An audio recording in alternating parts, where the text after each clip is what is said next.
that all right? Everybody can see what's Yeah, going that's on? better. Okay, so first one up tonight, Greek arch.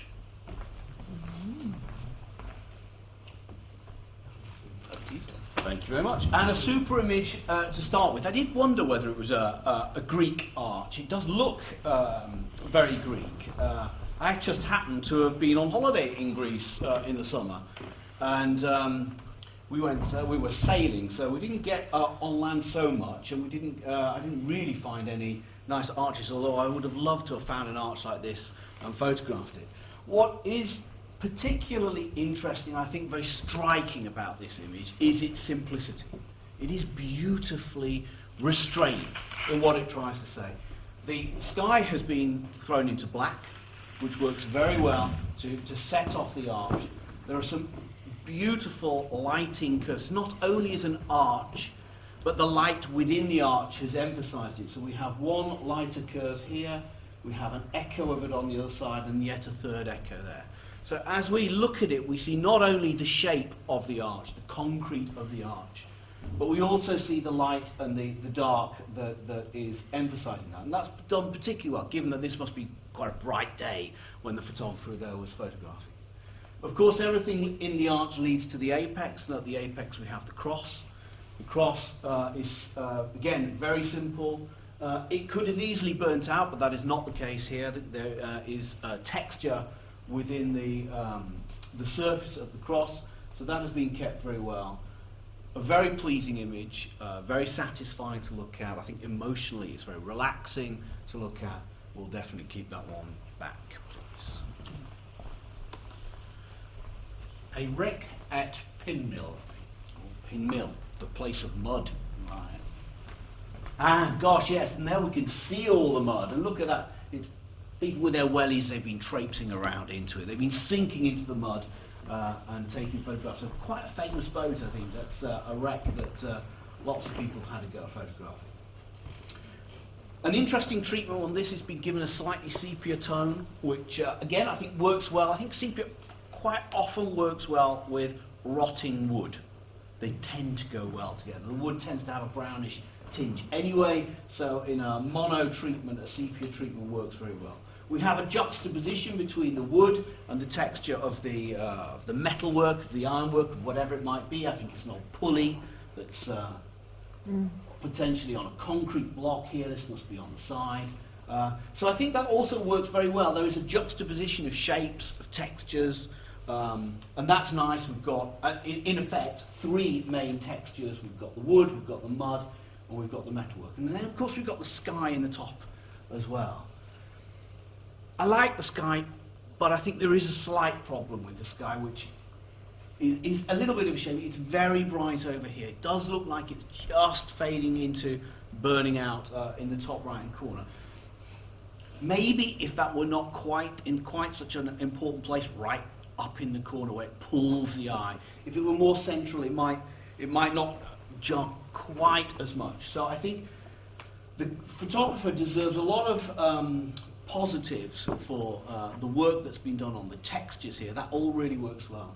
I think the fact that it has burnt out slightly, it's pulling my eye up into a corner, corners always being such an important part of a photograph, I think means that this won't quite get top marks today, and I think we'll move on to the next one, please.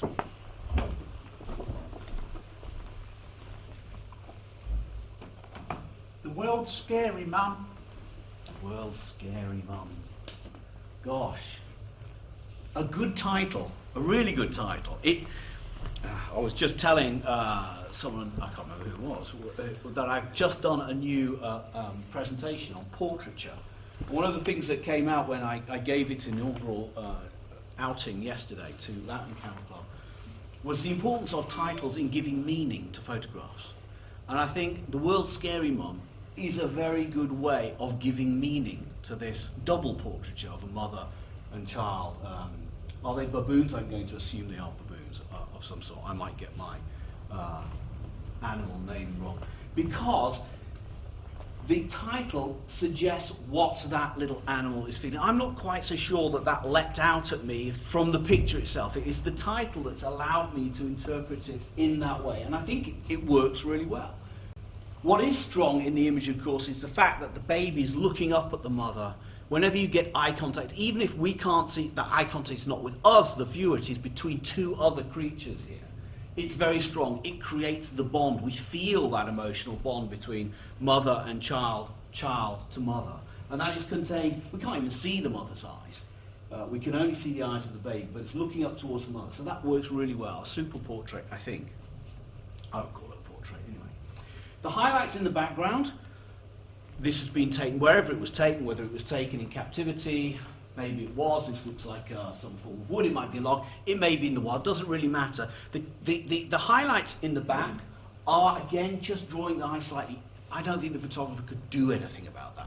The highlights were there. Your photograph, I'm presuming not that close. There must be a relatively long lens to get in so close and to crop so tightly.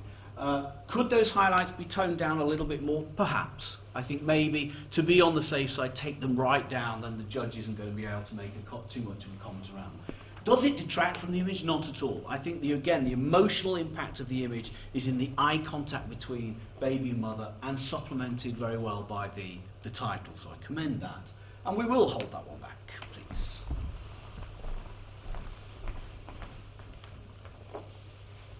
Feeling excluded?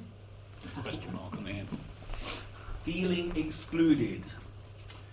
Yes, and again, that is, I'm sure you've had a chance to look at the image. So we have the lady in the front who's looking out towards us, the viewers, and everyone else is looking at something that's going on in the background. Presume it looks like some sort of street scene. There might be an artist, something going on which everyone is watching. And this lady in the front is looking out towards us. Does she feel excluded? I don't know. I'm not sure. Maybe this time the title hasn't quite worked for me. I'm not sure she does feel excluded. She looks quite busy. She's got a mobile phone. She's obviously doing something. So I wonder whether she is excluded. I'm not sure. But there is a juxtaposition between all the other people who are looking at something else and our main character who's looking out. I love the fact that she's got her dark specs on the top of her head. We've got a double up of her eyes and then her eyewear on the top of her head. That really works well. I think that's been caught really well. And it captures something of the character of the lady.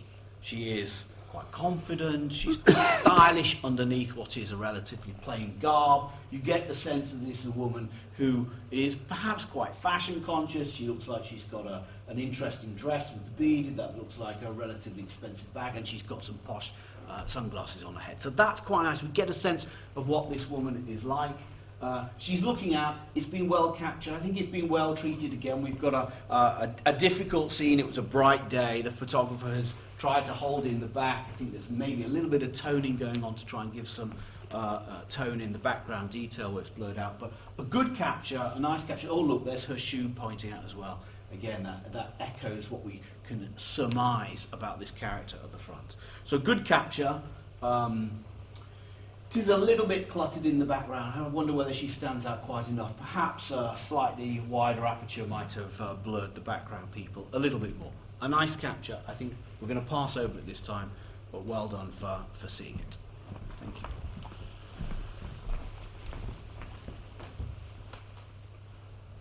Lifeless stare. Yeah, that is interesting. He does look like he's sort of drifting into the nothingness. Interesting face. He's got a nice beard all the way around, going all the way up into his hairline, the cap on the front. He's wearing some sort of scarf as well, which is quite dark. I think that works really well. It manages to set off the face rather nicely. So the portrait itself, the construct of the portrait works really well. We've got a good face. It's encircled by the beard and the hat going around his eyes and his nose. That works really well. That's accentuated by the darker clothing. It looks like there's probably been some toning around the edges just to hold everything on the face. So I think that really works well. And then we come to the eyes. And they do look a little bit lifeless. They look like he's dreaming about something, not necessarily something positive. He's lost in his own reverie and isn't quite in the present moment. So that's quite an interesting thing to do for a portrait, to photograph someone who is clearly drifting off into the nothingness rather than having attention being focused on the viewer. So it is slightly different in that respect. And I think it works quite well. I think everything in terms of the printing is quite well. It's a matte paper. That's worked very well. The darkness doesn't matter. I don't mind that it's lost maybe a little bit of texture in the scarf. That's okay. The matte black is working quite well there. I think very nice. We'll hold it back.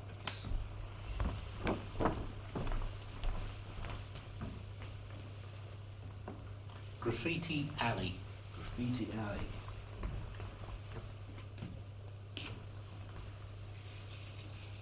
Yeah, it is a graffiti alley. It looks like a very old alley. It has a sense of a passageway that echoes way back into the past. They get that from the cobbles at the bottom and the two lines that were presumably there for carts originally, when the carts were being used in the streets and they were dragged along through here. So it looks like an old street. And then, of course, we've got all the graffiti that has been spray painted onto the sides of the walls.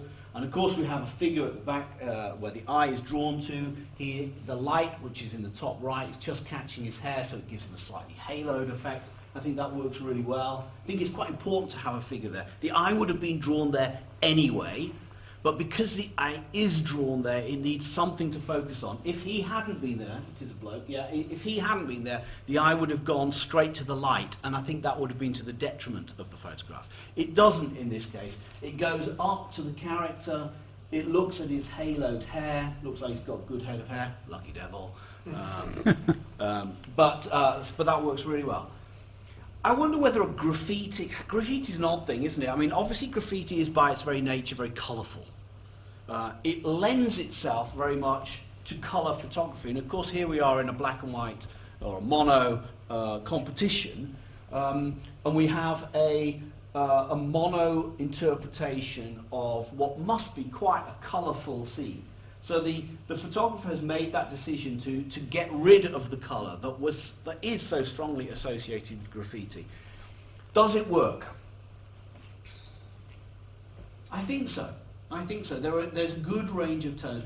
We've got everything from tone 0 black through to tone 9 or 10 white at the top. So I think we've got the full range of tones. That makes it really interesting. It's quite punchy to look at. I like the figure.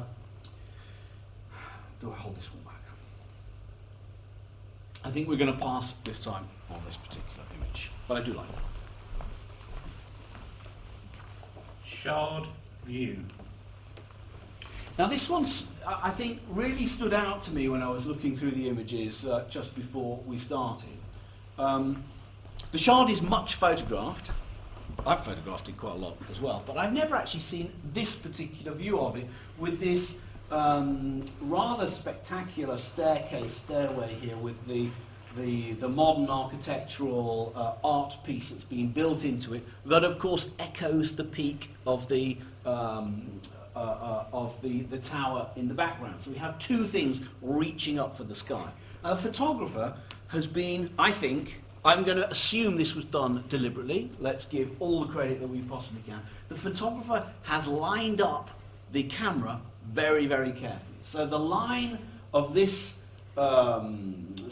sculpture, let's call it a sculpture, the line of this leads up and then leads through the space to the pinnacle of the what's it called? The shaft at the top. That's very clever. I think that shows that the photographer has taken care and has really thought about making the most of this image. It looks like quite a long exposure. The water in the Thames has flattened out a little bit. It's been treated quite nicely, so we have that sort of nice. It's not quite a milky glow to it. It hasn't had a really long exposure. If this has had stopper on it, it's going to be a 5 stopper rather than a 10 or a 15 stopper. I think I think we've gone into more than a minute or so, maybe 30 seconds, minute exposure. It means the clouds have blurred slightly. I like that. Again, look at the way these clouds, they give you leading lines that all point towards the main point of the picture. That's very clever as well. That's done really well. Even this line, this railing here, has been thought about quite carefully and placed. It comes in just from the corner, comes in here. We have this arch. There's something in the background there. I don't know, I would have been tempted to get my Photoshop cloning tool out there and take that away. But it's still there at the moment. But then we have this, almost it leads in all the way like a great big inverted C up to, or a C shape, the letter C going all the way up to the peak of the shard. Well done, photographer. You deserve a lot of credit for that. We'll hold this one back. Knowlton Church. Knowlton. Yeah, the K. Okay. So the previous image was clearly one where we had a long exposure, and this is another long exposure photograph. And again, I think this has worked really, really well. The clouds, in fact, the clouds here are absolutely spectacular. They really look like they're swooping into the image.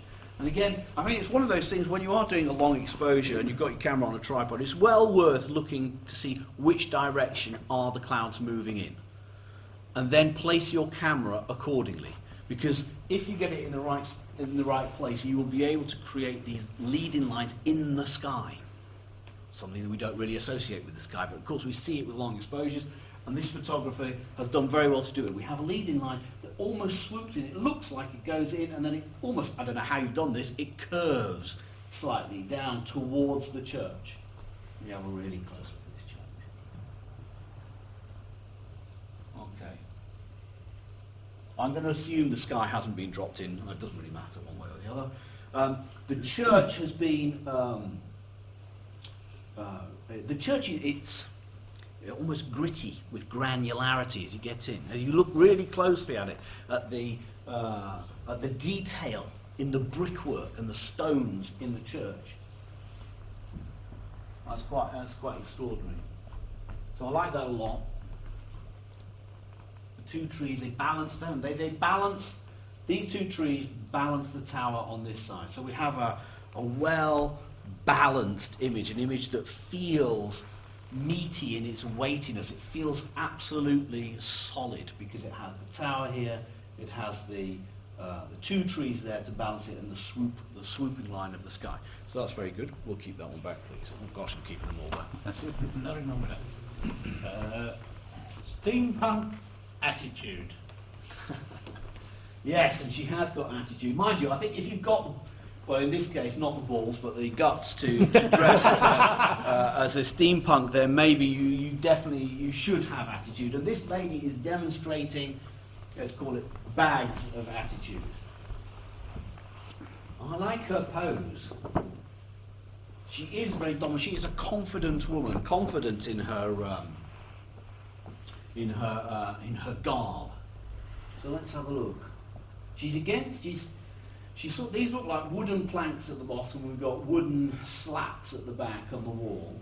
And the lady is standing in front of them with all her frills, her lace, her fishnet stockings, particularly amazing fishnet stockings there, and all her, I don't know how to describe the sort of frippery of the goth type steampunk look in front of a relatively gritty, peeling paintwork of the back. So that works really well. I think there's a nice contrast and juxtaposition there, which is good. It's very on point.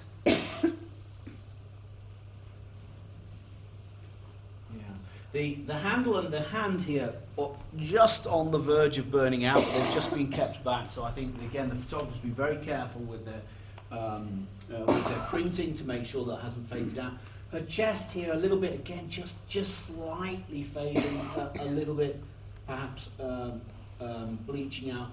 But there's lots of detail in the black. So I'm going to commend the photographer for doing really well with holding the texture and the details in the black. So that's worked really well. Let's now have a look at her face. Oh, look at those glasses. Very nice. She does look very confident. I think a super portrait, very nice. It conveys everything about what steampunk is.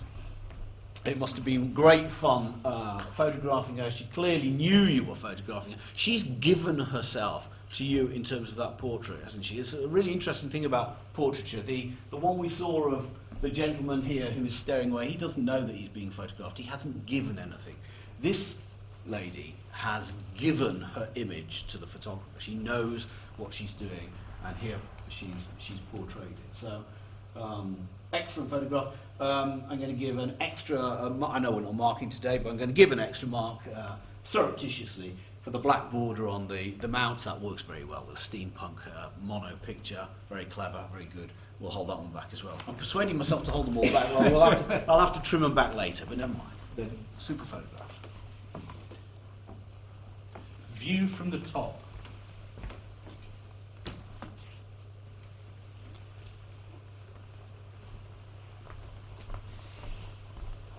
A misty day somewhere, so let's presume this has been taken relatively early morning. Someone has got up, climbed up high. We know this isn't taken from, you know, so it's not an early morning aeroplane or anything like that, because we've got this foreground bit where we know that the person, whoever's taking this photograph, is very definitely anchored on firm ground. And that's sharp, well, actually it's not sharp here, just down here. It's a little bit faded, which is a shame. I think it would work a lot better if this was, it would work better if this were crisper at the front. But I rather like this. I like the recession through the peaks at the back and the mist that's covering the images.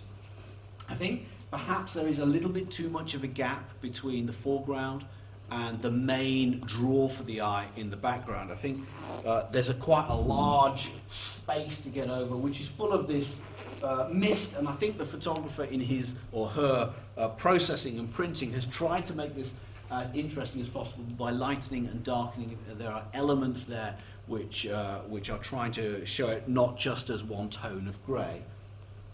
I think that almost works, perhaps not quite for me on this occasion. So maybe if this were the image, it would be slightly more satisfying to my eye, and I think this needs to be just a tad sharp. If it's going to be so prominent at the base of the photograph, where the photograph is anchored and it is the closest bit to the viewer, then it does need to be sharp. It's a risky thing not to make it sharp, and in this case, it's just a tad off. So on this occasion, we'll pass on that one.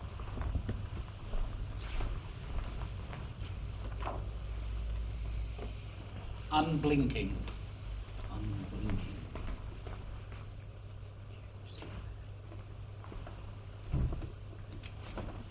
Well, it's a studio setup, so that's fantastic, and we've got a rather lovely young lady who's posed with her head in a slightly odd angle. She looks like she's leaning down her right hand? Yeah, her right hand is coming down and forming a cushion for her face.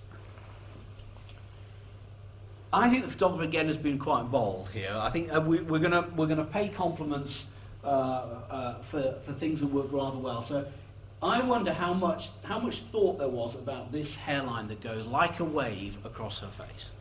It must have been a temptation to say, can you just flick that behind your ear? Can you get it out of your face so that you could concentrate on her face? But the photographer didn't do that. The photographer said, no, we're going to leave that as a point of interest. So it makes one step beyond just a straight shot of her face, because what we have is a wavy line going through her face. And that, of course, creates movement for the eye as you look at it from a viewer's point of view. Gives you a sense of, you have to follow a wavy line, you can't but follow it. The eyes, yeah, they work well. Unblinking Gaze was the title, wasn't it, or something like that? Just unblinking. Unblinking. I wonder if that's a reference to the fact that the hair was across her eye, and it must have been tempting for her as a model to want to blink because the hair is there. When you get up close, you can see fine strands of hair actually going across her eye. They must be touching her eyelashes, which again would want her to make her blink. Now when I get really close, if I'm going to be really picky, there are a couple of spotting marks that could have been got rid of on her face. I'm not quite sure why they're there. It almost looks as if she's got some powder dust on her face, to glitter dust. Maybe deliberate, I'm not quite sure. So I think that all works relatively well. The bit that I find just slightly disconcerting is the difference in tone between her hand and her face. We will make the assumption that as a viewer we're supposed to look more at her face than we are at her hand, and yet it's the hand that's brighter than the face, and I wonder whether that could have been inverted. It's one of those things. I don't think this is deliberately light. It was the light on the day of the shoot meant that her hand was slightly lighter than her face. In post, I think it would have worked well to invert that, to make the eye, our eyes as viewer, go straight to her eyes and the wave in the hair.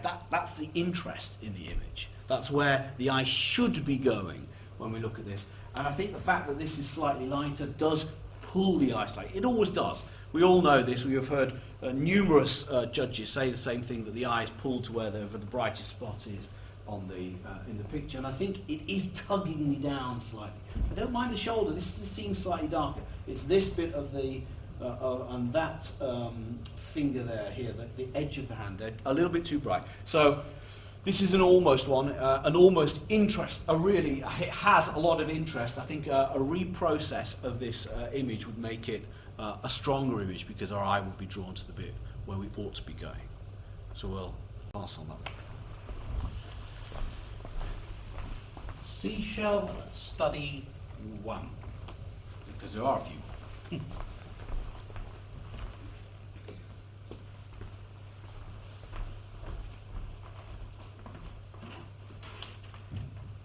This is a beautiful image. It has an almost ethereal quality to it when you get up close. Printed on a matte paper with matte ink. It is very delicate. It almost has a painterly feel to it. These things are very difficult to photograph. I've tried to photograph pictures of seashells before. I don't think I've ever managed to get anything quite as... This is exquisite, I would say.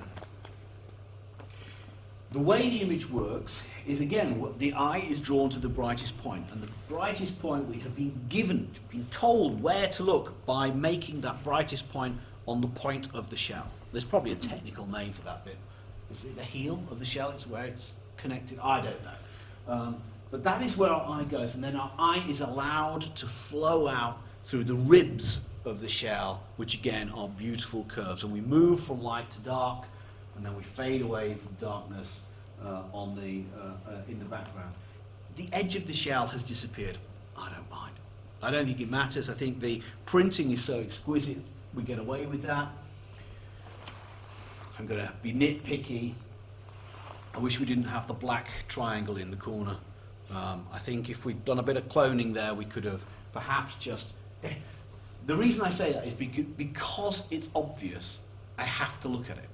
And I don't want to look at it. I want to look at that. And I have to look at that because it's a shape. It's a geometrical shape which is contrasting, straight lines contrasting with what the image is actually about, which is the delight of a curve. So I'm still going to hold it back. I think it deserves to be held back for its very, very beautiful printing. A hint of them on the left hand over here. So that works really well. And then we look at the actual construction of the pose of the hands as well. Hands, you will have heard people talk about how hands are always difficult to photograph, particularly if you're doing portraiture. What do you do with the hands? Well, you can focus on the hands like this. And I think this is done very well. We have a pose. It feels quite relaxed. This feels like an elderly person, male or female, I don't know. From the fingernails, I'm thinking probably a female, but don't know. There's no other real indication. They look very relaxed, and they make like a series of triangles. I don't know about you. I don't know whether you do this consciously. I certainly do now. I look for geometry in pictures, and I see lines in different places. That's a triangle. that's another triangle. There's a triangle there. I see 3 triangles straight off when I'm looking at an image. That's fascinating because even if we don't recognise them as triangles, they're in there and they're working on us in terms of how the image has been constructed. And we see geometry within the image. That works really well. So this is a super portrait, I'll call it a portrait, of an elderly man or woman's hands. They tell a lot about the relaxed nature of that person. We shall hold this one back.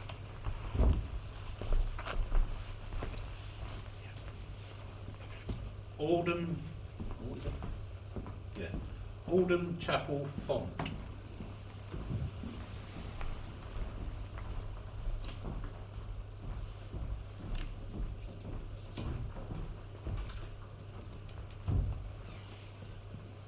Yeah, this is a well-constructed picture as well.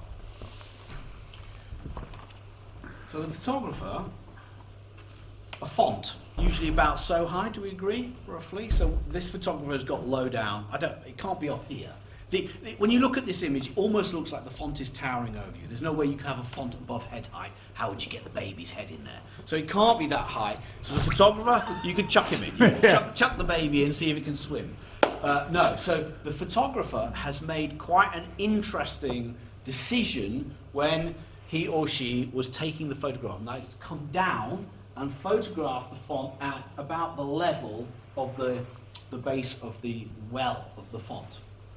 And that has created quite an interesting structural composition to this image. The second thing the photographer has done is made sure that the vertical of this line that runs from this corner all the way up, imaginary through this pillar and then up the middle, that is absolutely bang centre in the image. We have got a very symmetrical image here. And it works really, really well. It makes the font look very dominant. And that gives it an importance. It says this is something that is worth looking at. And as you get closer into the image, and you see that the stonemason's work on the side of the font as it's being carved, or again, my technical knowledge of stonemasonry is lacking here, so I don't know the words for it, but you can see the lines, the lines on the stone of the font very, very clearly. The processing has worked fantastically here. It doesn't look like it's been over-sharpened. We see the echo of those lines. They're in the pillars as well. The lighting is lovely. I think there's been quite a lot of processing going on to make sure that we look at this font. This has all been darkened down. I'm assuming the back of the church is obviously quite dark anyway, but I think that's been emphasised here. So I think this makes a monumental font, and I absolutely commend the photographer getting down low and getting into position to make sure this looks symmetrical, powerful, and strong. And so we're going to hold that one back as well.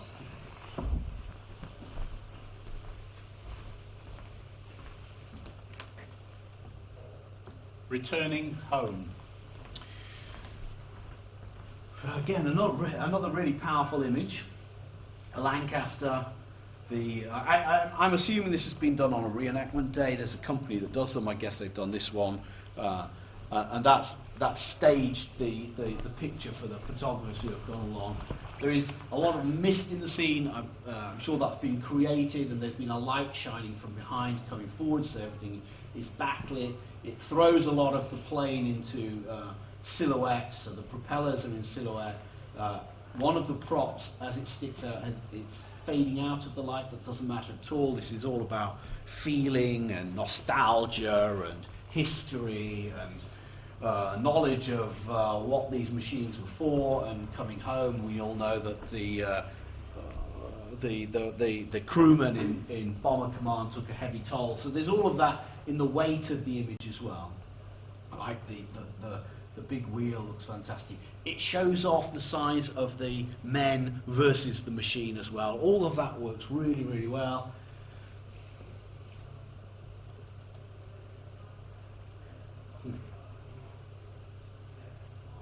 Yeah, it's a powerful image. My only thought is, I know that it's one of the reenactments. Because it's a powerful image, we'll hold on to it. but it is a reenactment of shot, isn't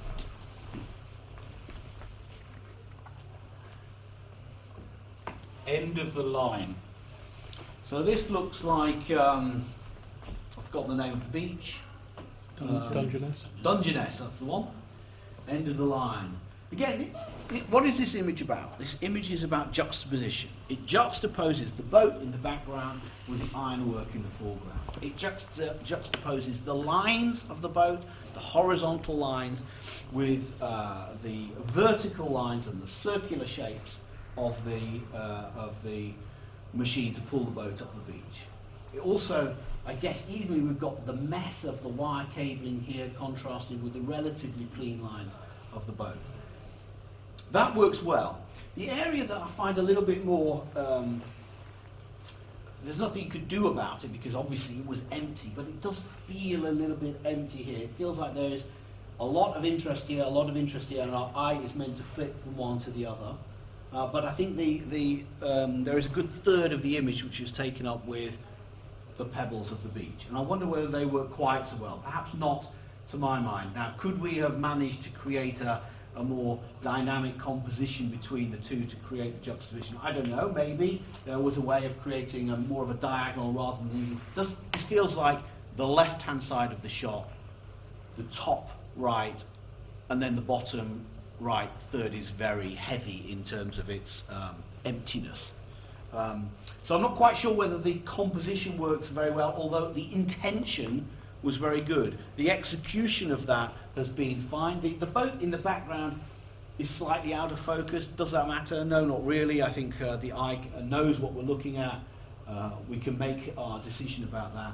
The sky has been burnt in slightly. It looks like it's a very bright day, and the photographer has coped with that and done the best with what was there with the sky shot and allowed the lightness on the horizon to pull the eye through the shot as well. But I think we're going to pass over it this time because I think the space on the right-hand side is a little bit too great. Am I going too fast? Do I need to slow down, or how are we doing? No, it's about right. Yeah, Okay, about good, right, good, we've good. got a few more before tea. Take longer for tea. Yeah. Buttermere. Buttermere. Well, it's one of those iconic lake locations.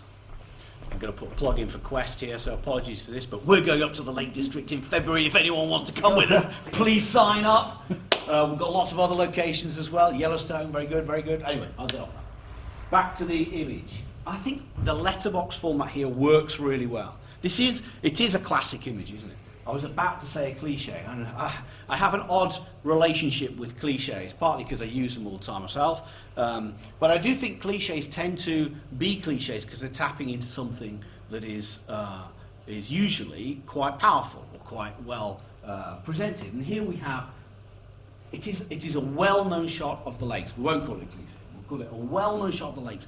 But the reason for that is because it works. It really works really well. The letterbox format has helped emphasize the reflection versus the actual trees and the fells in the distance. There's a beautiful little cloud that's drifted down the fells, wandering lonely as a cloud down the side of the fells, which again is reflected beautifully. And as we scan through the image, doesn't matter whether we read it from left to right or right to left or up to down or whatever, our eye is brought beautifully to the little boathouse, which is the brightest point in the image. It's tiny. It's absolutely tiny, but it really works. It pulls the eye beautifully. It's like a punctuation mark in the sweep of the photograph. So that works excellently. Well, I hope we have nice weather when we go up to Lake District. It'd be nice to get a shot like this. I'd be very pleased. Printing, beautiful. Slight vignetting towards the side. I wonder if the photographer, you have to tell me afterwards whether you did this deliberately. Do you want to keep this, there's a little V sign here, pointing into the image. Again, very nice. But you've de-emphasized it by toning it down, particularly here. And I wonder whether that was done deliberately. It's an open question. I'd love you to come and tell me afterwards. Some little bright specks in the top, I'd have cloned those out. You've got your brightest point there. It works really well. We'll hold that one back.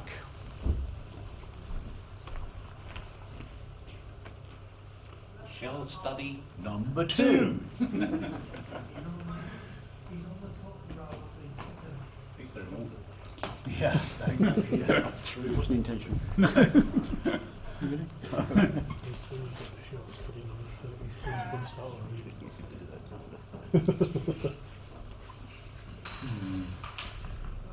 Okay.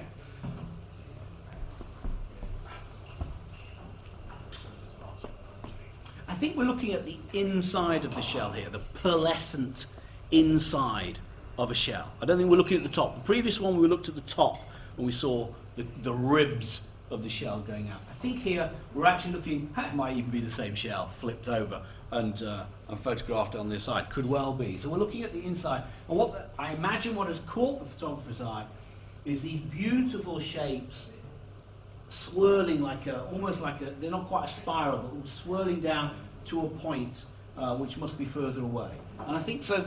There is a beauty. It is a great skill, which I think a lot of photographers have. I think that's one of the reasons why we all love photography. That you look at things and you perhaps see the details that in everyday life would pass over quite quickly.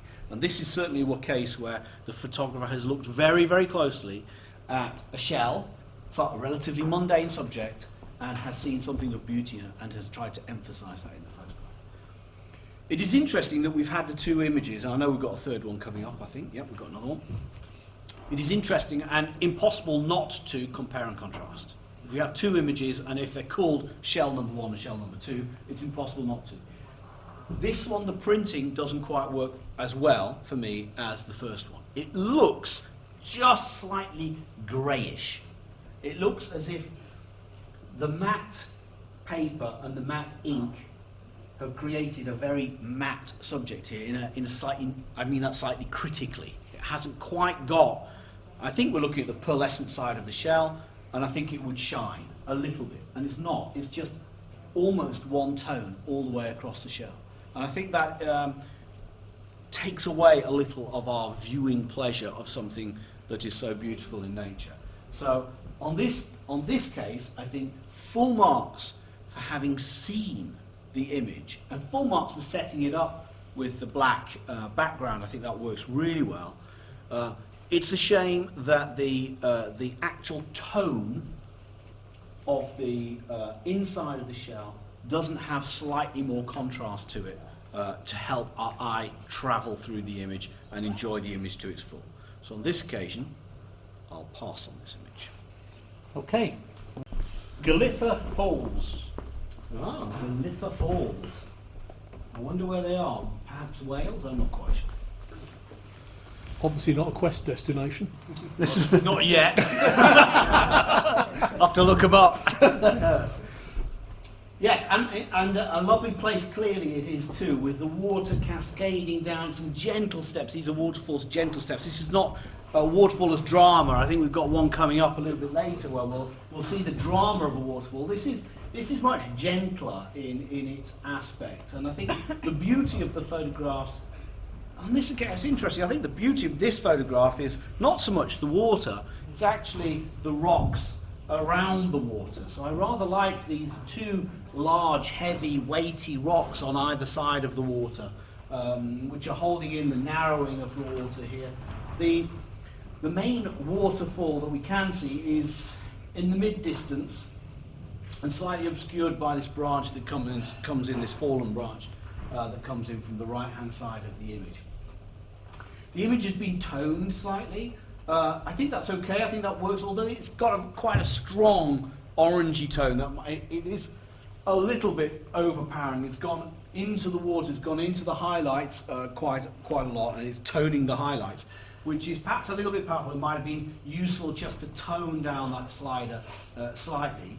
The issue, I think, with the image, if there is one, is that I'm assuming it was quite a bright day, and the water itself, where the water has frothed up and is quite white, has actually burnt out. So we're losing detail in some of the elements of the water. So that's something which we need to work on in terms of taking the image and making sure that we try and capture a little bit of detail in those. They are the brightest parts of the image. They're always going to be the brightest parts of the image. But we need to try and keep a little bit of detail in there just to make sure that they don't actually bleach out and go almost back to paper white. They're almost the same as the mount there. And I think that's happened particularly in this area here, and you can see it in a few areas back. There's also quite a bright patch here. That one I would have just toned down. I'd have really hammered the toning on that one to keep it down and allow the river to run all the way through the image. There are some good things here. I think the composition is quite nice. I think particularly around these rocks and the way it narrows and comes through there, I think there's a little bit of work to do perhaps on just exposure control, which will then allow the print to shine a lot more. So we'll pass over this one. The kick. The kick.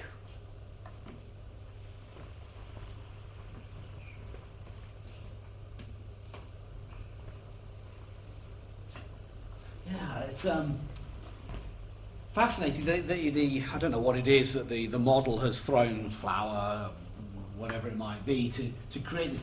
It works really well to give a sense of the movement that she is performing for the camera and the photographer. So her kick, as she has raised her leg, her left leg, as she's gone through it, we can see that she's pulled up the I'm going to call it flour on an assumption that it's something like flour. She's pulled it up, so this is all broken up and has streaked and has lost its granularity, whereas at the top you can still see the individual grains of flour at the top, so that works really well. There's another load of flour on the right hand side, and I think that's quite important to the image as well, because it balances what's on the left hand side. So we have flour, and then we have quite a striking shape in the middle of the image. It's almost like I don't know what to call it, a sort of three-pronged shape with the legs and her torso going up. Her hat is set at a skewiff angle. I rather like that. It suggests an insouciance as she's kicking through it. I can do this easily. I've got my hat at a jaunty angle. In fact, the whole of her costume is rather suggestive perhaps of, I don't know, 1920s, 1930s circus style, which is quite interesting. So it works, that all works quite well. The floor, clearly the flour has to be somewhere, or the dust, or whatever it is, has to be somewhere, the sand, and there are lots of footmarks on the floor. The floor almost becomes a little bit messy, and I think that just slightly detracts from the image, because you have to look down at the footprints. I don't mind it here. She's got to stand somewhere. She's got to make some movements, and she's clearly going to be. There's going to be footprints and marking around here, but there is a lot, particularly on this left-hand corner of the image. Corners, again, I think I almost made this point earlier. Corners I find incredibly important in pictures. They can be very powerful because they are a point at which two lines meet. It will draw the eye. So to have footmarks in this corner is quite a powerful statement within the image, and I wonder in this case whether or not it was deliberate. If it was, then that is an aesthetic decision that's been made by the photographer, and I just happen to disagree with it. If the photographer hasn't really thought about this, I would suggest that maybe you try and tone it right down. You either clone out the prints a little bit or tone them down so that the eye doesn't come down here too much. We want to be up here. This is where the interest of the picture is, particularly in the bursts, which have been handled really, really well. But I think the floor is slightly problematic on this occasion, so we're going to pass over that one. Alpha, beta, building. Alpha, beta, building.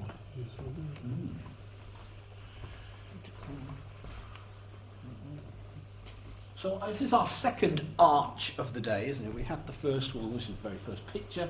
Here's another arch, and again, very interesting. The photographer has got down low to emphasise the curve of the arch. This looks like it's been taken with quite a wide-angle lens, and it looks like the photographer has got right down almost to ground level and looked up, which has emphasised the arch and given a little bit of lens distortion to the image, which works really well. It creates a real drama in the flow of the image. It frames two revolving doors. There's a chap in a white shirt just pushing his way through the door, so a little bit of interest in the middle, that works very well. And then of course our eye is slightly drawn to the alpha beta lettering on the side of the wall. All of that works really well. If we do an arch, and particularly when arches are repeated as often they are in stonework, I think we have to be very careful about how we cut it at the top. And here we have the most important part of the arch, which is the keystone right at the top, which holds the arch together, where all the weight comes, and that has been clipped. So I wonder if on the negative, the file, oh, that dates me a little bit, doesn't it? The negative. I wonder if on the file there is a little bit more space up here. If there is, it would be really interesting to have another go at this image and just raise the top level of the image a little bit and see whether it creates a more satisfying flow through the image. I think it will.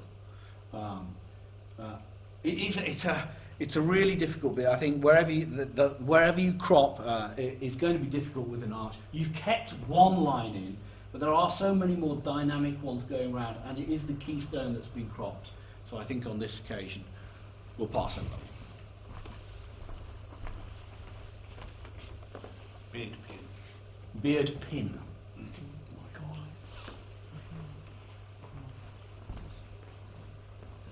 So I guess this is. I wonder whether this comes from the same occasion as the steampunk image that we saw earlier. Quite possibly. I wonder if someone's been up to Whitby to photograph them the other day. I've never seen anyone with a pin in their beard. Of the bearded gentlemen here today, anyone worn a pin in your beard? You've worn a pin in your beard? Yeah. Oh my God. There you go. The all-seeing eye. Oh my word. Right, okay, so this is clearly something that I haven't quite got into in my rather pathetic stubbly beard here. Have you worn a pair of goggles as well? Yeah. Well, I mean, that's interesting, isn't it? We had the lady up there, she's got her sunglasses on, so let's start with the glasses. I think there is always something really interesting when you get repetition of shapes within an image. So the person is wearing one set of sunglasses and then has got the goggles on the top hat as well. And of course that draws the eye, it makes it interesting. You notice that there's this repetition of shapes within the image, and that gives it interest. So there's clearly a lot of interest there, and then as you come in closer, and I have to admit that's exactly what I did when I was looking around the images first of all, and you notice this gentleman's rather dramatic beard that he's clearly invested quite a lot of time in growing, and he's accentuated it with, there's at least one pin, and it looks like there's another one there. It looks like there are two pins. One is a B, and the other looks like a, what's that dinosaur that had plates on his back? Not a triceratops, something like that, stegosaurus. Might have got my dinosaur terminology wrong again, but it looks like he's got that in there. So he's got decorations in his beard, which of course is, and it does draw the eye, and you have to look very closely at it. It's a crumb from breakfast, Tom. Yeah, he hasn't cleaned his beard, yeah. Save it for later. Does it work as a portrait? Clearly it does. I mean, it's a very interesting portrait, isn't it? There's lots of interest here. You have to wonder a little bit about what that portrait is saying about the man. Again, this is an image that has been given to the photographer. I don't say that as a negative at all. What I mean is that this is someone who knows he's being photographed and has portrayed himself to the photographer. He's given of himself to the photographer, and that works really well. And I think, what is he saying? He said, I am confident, I'm proud, and I'm showing off my beard, and he's even got jewellery and decoration in his beard to prove it. It's got slightly letterbox format for a portrait image. Again, I think that works quite well. His face has been elongated by the beard. Yeah, so the format of the picture has reflected the reality of what the photographer has seen. It's a long face. He or she, the photographer, has created a long image. And that works really well as well. I don't think the lighting conditions were ideal for portrait photography, at least not in the position that this photograph has been taken. When you take a stand back, and I'll try not to knock it over the camera, Yeah, you can see that it was quite strong lighting. It's coming from one side, probably the right-hand side. It's looking down, and we've got half of his face, his nose and his top of his cheeks and his beard are all in the light, and his upper part, his forehead and his eyes, they've been caught by the shadow of his top hat. Now, the shadows have been dealt with very well. There's no blocking up at all.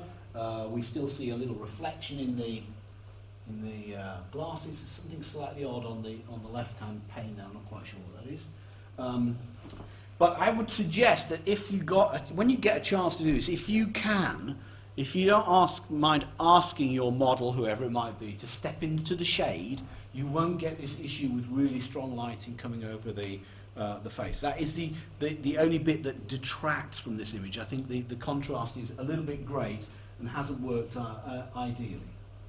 So I think there's a lot to commend in the photograph. I like the portrait. I like the way it has been constructed. I like the framing. But on this occasion, I'm going to pass over it. Look at this. Okay. Feather. Feather. This is another exquisite image. Feathers amongst leaves. And here we've got lots of water droplets on the feather. The feather is beautifully rendered. You can see every little trim of the feather. It's absolutely lovely, with the water droplets on it. Has it slightly burnt out there? Maybe just on the edge of the stem of the feather. But the rest has been darkened down beautifully. And of course, we're again being presented with a contrast between the softness, the brushiness of the feather with the crispness and the dryness of the brown autumnal leaves around it. I think it works really well. It's a beautiful still life, whether it's been set up or not, doesn't really matter. It works well. We'll have a look at that again, please.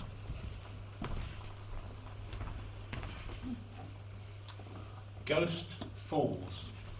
Oh, yeah. Oh, gosh. The importance of a title. I was going to talk about the drama of the water. Now I'm going to talk about the ghosts that I can see in it. Because I hadn't seen them before, and now I do. There are indeed ghosts. There are shadowy figures. There's two eyes and a nose there. There's a shape here. These look like hunched people. They're all clustering around. It looks like something from Harry Potter. There's the ghost, the Dementors are about to come out from behind the waterfall. Quite fascinating.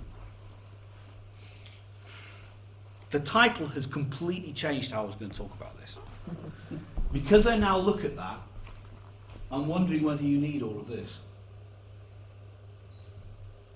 This is the image. The title has so I have to accept what the photographer has given me to work with, both on a visual and a title level. And I think the image now is here. And I wonder whether, because it's here, whether we need this. Oh, I'm sorry, photographer.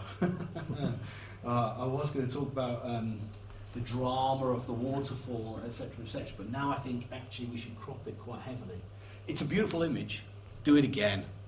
Do it again and concentrate on what you saw in the image. What you saw was really, really interesting. And your title has pointed to it. And the picture will be stronger if you emphasize that. If you go to a square crop, go in on those figures there and make them much more powerful. So sorry, I'm going to pass this time.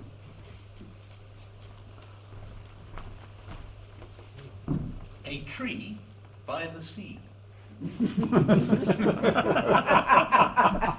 what you see.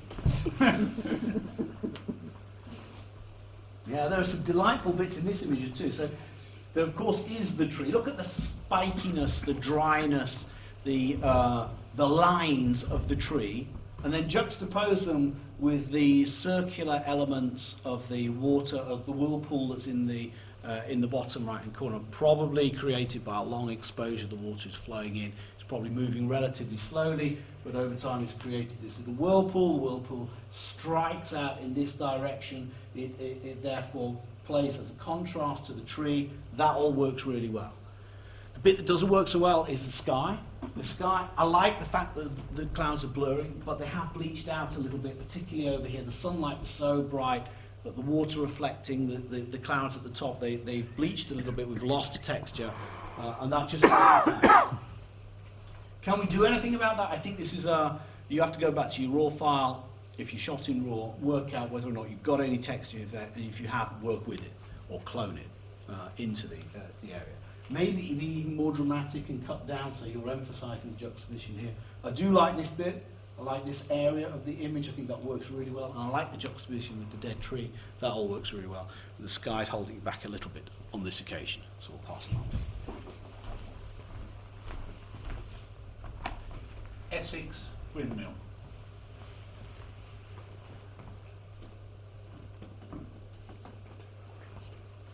Yeah, another simple shape. It's an X, isn't it? An X in the landscape. Very beautiful.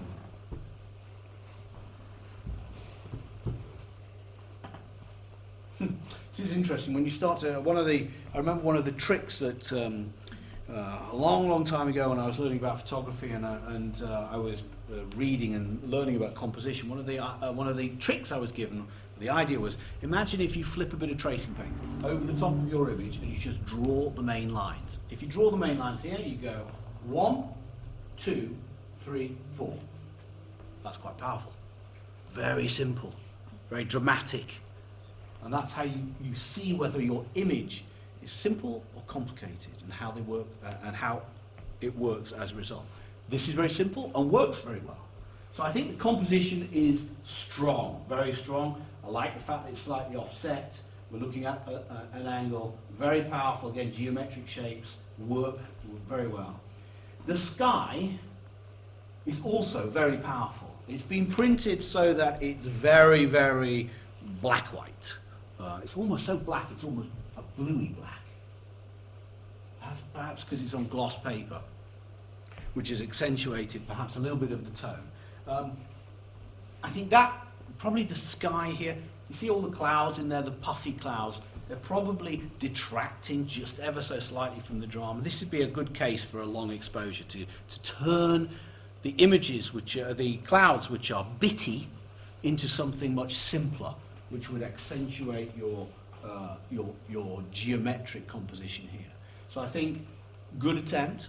More can be done with that to really bring it out to its best. We'll pass over that. Coffee break. Coffee break and a fag. And listening to music. She's got dead eyes again, hasn't she? She's miles away.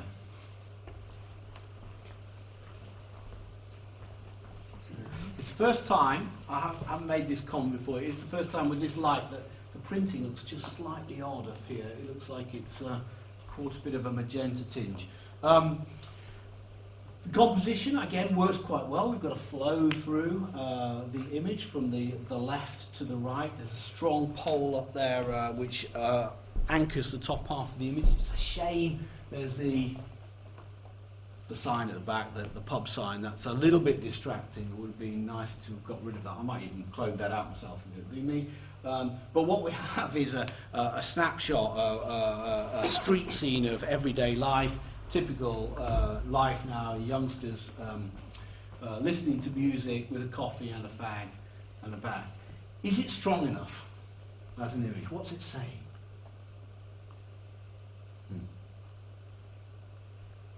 Well, I think we could put a sort of a negative comment about modern life onto the image. We could transpose that onto the image. I'm not quite sure whether that's enough, though. I think, given some of the images are extremely powerful today, I think we'll pass over that one.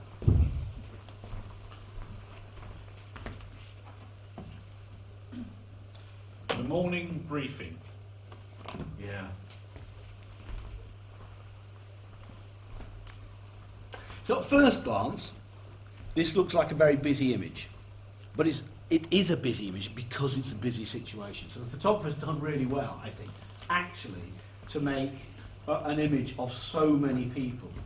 And there are interesting things going on in this. So again, I tend to look for shapes again. I actually see a triangle here, like that, pointing into the image.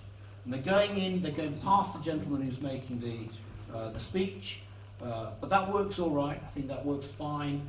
There's a figure of a lady who's turned up in the opposite direction to all the others who are facing one way. She's facing a little bit more out, although she's not caught the eye of the photographer or anything. She's just not noticed. She's actually got her eyes closed. And they're listening to him. He's talking about what's going to happen at the Notting Hill Carnival 2019. So I think a strong image of quite a difficult scene to photograph where there are so many people in it. And I think whether the photographer has done it deliberately or whether not, yeah, I think they've emphasised it as well in the printing. This has been left quite light, this is all dark to point into the image, this has been darkened down, it's got a slight vignette around it to point in. So that works quite well as well. What does it say about the Notting Hill Carnival? It says that there's a lot of trouble that goes on at the Notting Hill Carnival and they're going to need a lot of ambulance men. That's what it says. Again, I think we've got so many powerful images, it doesn't quite meet that power criteria, so we'll pass over it on this occasion, but a good effort. Under the Arches. So another black and white graffiti image. A little bit like the last one, slightly different. The juxtaposition here is between the graffiti text and the text that's on the umbrella, which reads Barclays Wealth, which is, I guess, a slightly ironic comment on perhaps the social situation. Sorry? Isn't that an oxymoron? Barclays Wealth? I don't know what they do walking along a road like that. The lines of the image all run towards the couple in the corner. Again, it's powerful, isn't it? Is it not a powerful place to put the couple? Quite bold to put them right in the corner there. If they are in there, you're going to look at them quite closely. So let's have a really close look. They just set proud of the edge of the frame. So that's good. They haven't been clipped. They're almost clipped, but not quite.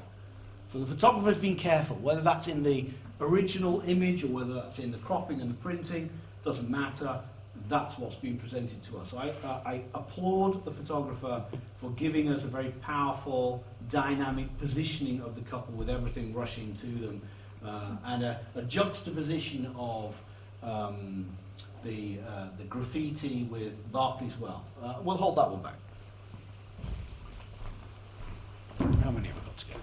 About 10? No, that's Six. about 6. Or 7. There's no lot of this one. Building blocks. Building blocks. God, they look like Lego, don't they?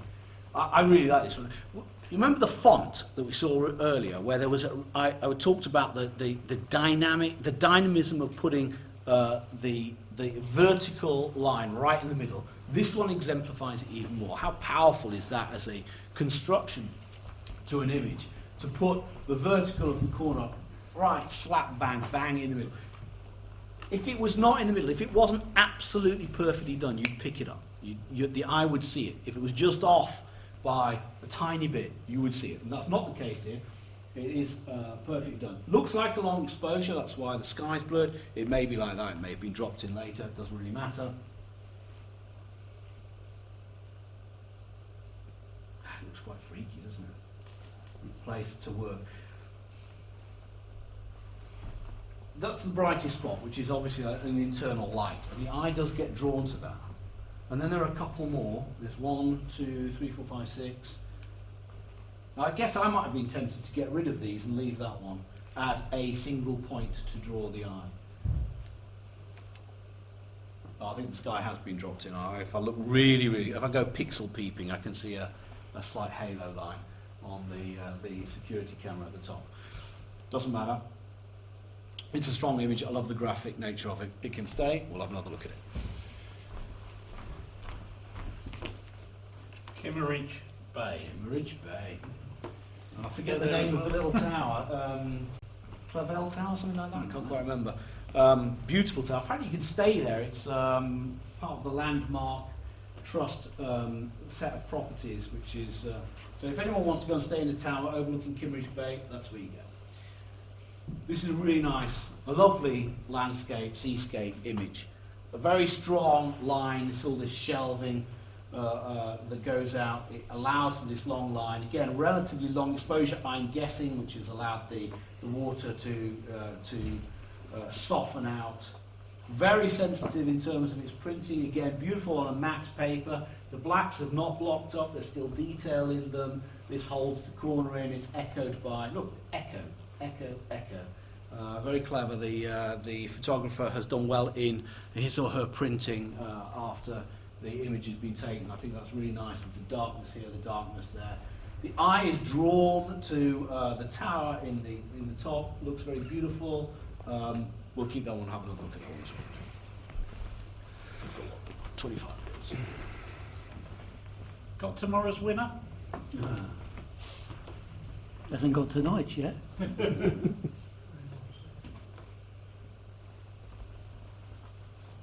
Yeah, interesting.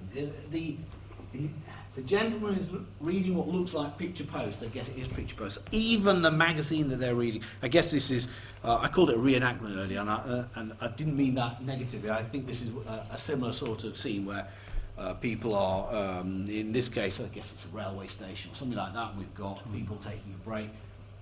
It works really well. They are so in character that they're even reading the correct magazine stroke newspaper type material from the age. That is absolutely wonderful. It shows the amount of detail. The cigarettes are there. I think they're cigarettes. Even that looks like that's an old pack of fags. So that all works really well. I think the image is redolent of 1940s, 1950s Britain. Looks very strong. What slightly curious, absolutely, a pinch up. And the photographer, again, whoever the photographer is, has taken great care to make sure that this post on the far end of the breakwater or the pillions or whatever they're called has not broken the line of the horizon, and that's really important. I think the photographer has given this a little bit of space, and it needs it. Any closer, it would be really, really tight. If it broke the horizon line, I think that would irritate, but it doesn't. So we have an implied sweep through the image. We start here with the larger blocks. We have this pointing into the left, and then we sweep through and we go up to the end point, which is nicely set and very cleverly positioned just below the horizon line. Works very well, very effective. We'll have another look. Lone figure at Jökulsárlón, Iceland. Jökulsárlón. Oh, Jökulsárlón, is it? Yeah, near enough. It's the famous ice beach on the south coast of Iceland, where we happen to be going with Quest in March. So if you want to come and photograph this, come along. It's fantastic. It is a great place. Normally, we see these images in colour. They do lend themselves to colour, particularly because the ice, the glacial ice, is quite often blue, striated with blue. It is quite remarkable. The ice comes down off the glacier, it carves into a lagoon, it gets funneled out under a bridge, a little riverway, and it goes out into the sea, and the ice then gets swept back onto the beach, the black beach, where of course the icebergs slowly melt away. And I think this is actually a really interesting and different interpretation of a well-photographed scene. So whoever takes this photograph, well done for getting something different, and well done for doing it in mono. It works. It really works in mono. I think it's absolutely fantastic. And you've got a juxtaposition of different types of ice. We've got the clear ice here that we can see through, little specular highlights on the top of it, fantastic. With the more cloudy ice, I don't know why one is like that and like the other. That all really works well. This has been also quite carefully structured as an image. Look, we have the corner held in here. We have a lead-in line from this bottom corner. We have some mid-ground interest, and then as you go towards the hills at the back, you can see the lines of the electricity wires running through it. Very cleverly constructed. Works really well. Just a slightly slower speed to blur. You've got a sense of waves. It hasn't smoothed out completely. We've still got a sense of waves coming in. Very beautiful. Yeah. Okay, I'm holding it back not because it's Jökulsárlón and I've been there and I love it, but because it's a very beautiful image. Seashells study. No, Three. Ooh, we've got seashells and a snail shell. We have a juxtaposition of shells. Okay, I'm going to make some of the comments, I'll go through them really quickly, some of the comments I made before, but also, this doesn't work as well as number one, but is better than number two. Yeah, and the reason being, I think it has some of the elements that I said with number 2. I think it feels a little bit too matte, a little bit too lacking in contrast. But the juxtaposition of different shells, that is really beautiful. I think that, again, yeah, when you get that, but that shell in particular looks absolutely stunning. It's got 4 shells. There's another one there. Oh, it's lovely. So we've got the underside of one and 3 shells placed within it. Someone here has got a really good eye for still life. I think still life is so hard. It's so difficult. You have to make all the decisions, all of them, about what you do. And whoever is taking these images is making a really good fist of it. So keep at it. I would have preferred just a little bit more contrast in the inside of this lower shell. These 3 shells actually work really well. That one is spectacular. But I think I'm going to pass on it this time, as we've already got the first one. I hope they're all by the same person. I have no idea how you say this. It's Bean Kalik? I'll take your word for it. Yeah. Yes. I thought you were going to know where it was. It's Somewhere you don't Gallic name. Press go there. It will do. Where is it? I know, you're going to have to tell me after. I believe that's Sky, isn't it? Is it Sky? Oh, we are going to Sky next year. Yeah.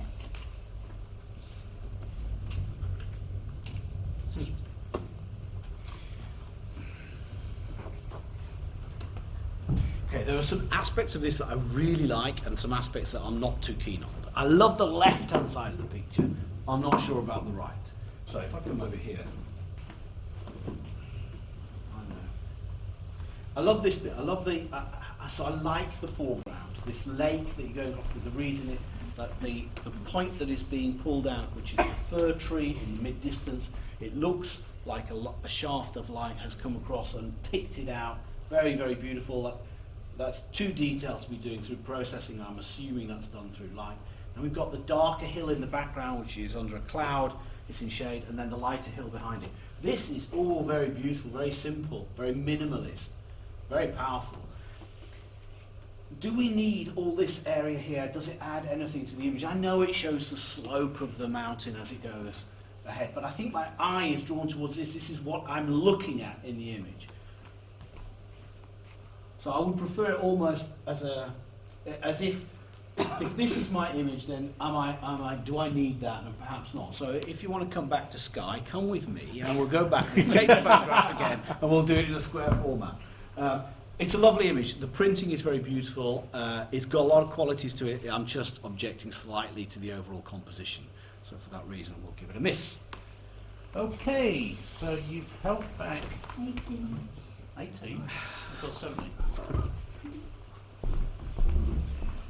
Is that enough? 3, 6, 17. 2.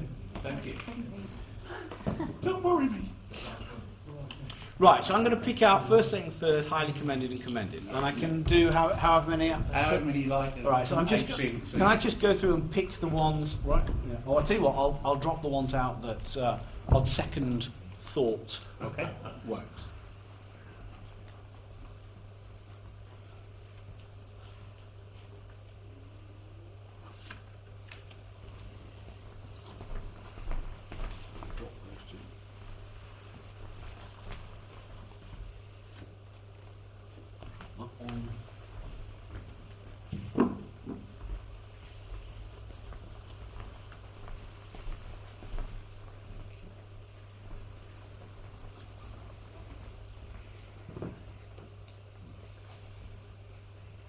When you look at it here, there's a scratch on it. It's a shame.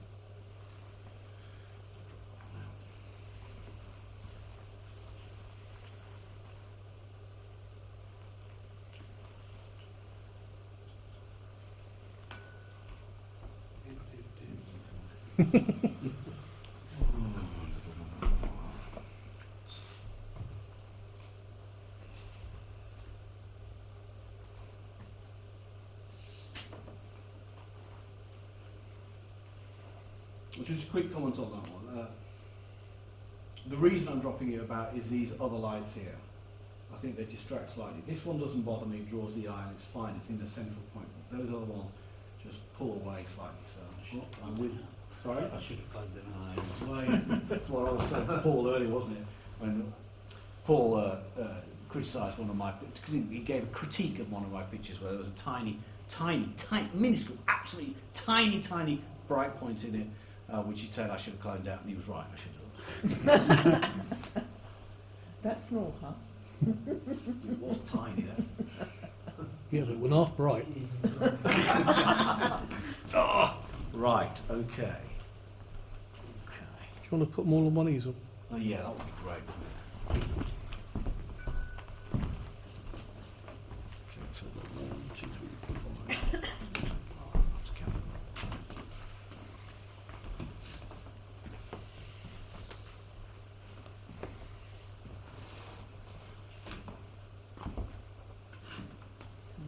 Okay, that looks like quite a large selection, so I'm not going to apologise for that. In fact, what I'll do is I'll make a comment about that. I know Harlow has had a tricky time recently and you've just moved, and I know, Paul asked me a little bit about what I thought about the quality of the work, just while we're having the tea break. And what I said was, I think the work is excellent. And I think it would easily be in the top half of images, mono images that I see, rather than the bottom half. And that's why you've got quite a lot of images up here. So to all the photographs that we need today, there'll be merit in all of them. I make no apology for having chosen and held back quite a lot of them. I hope that's okay with everyone. Right, so let's do commends. I've got to make sure I keep that 1, 2, 3, haven't I?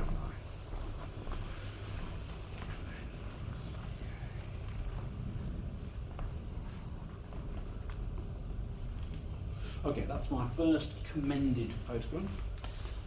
That is Lone Figure at Jökulsá, London, Iceland, by Paul Major. Well done.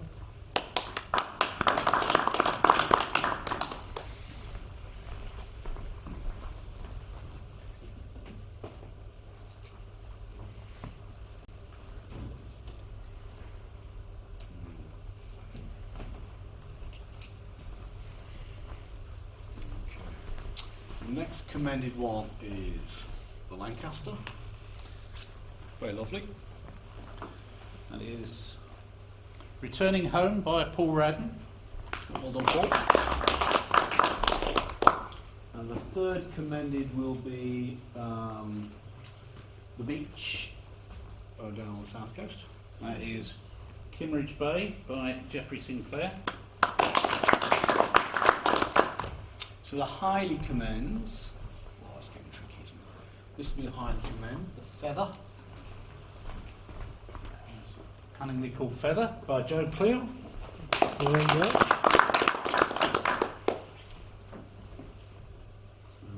Well, highly commended. Knowlton Church by Geoffrey Sinclair. Well done, Joe.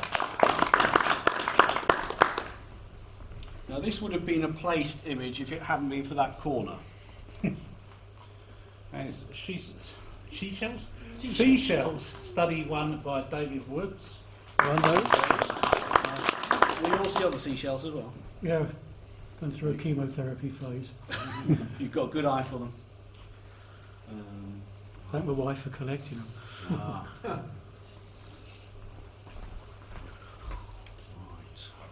this is getting very hard now. Okay, so this is the next highly commended one is the hands.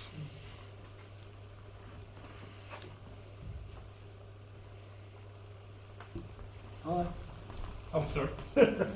That is Hands of Time by Dave Hobbs. Oh, well done, Dave.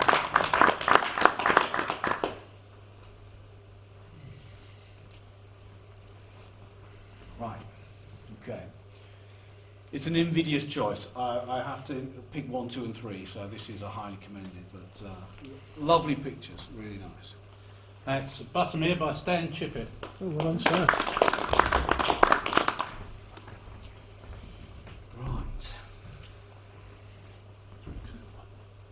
Right, in third place, I'm going to go for this one. I love the line that runs through that all the way up to the pinnacle. That's very well done, photographer. That's Shard View by Chris Shepherd. Oh, well done. Well done.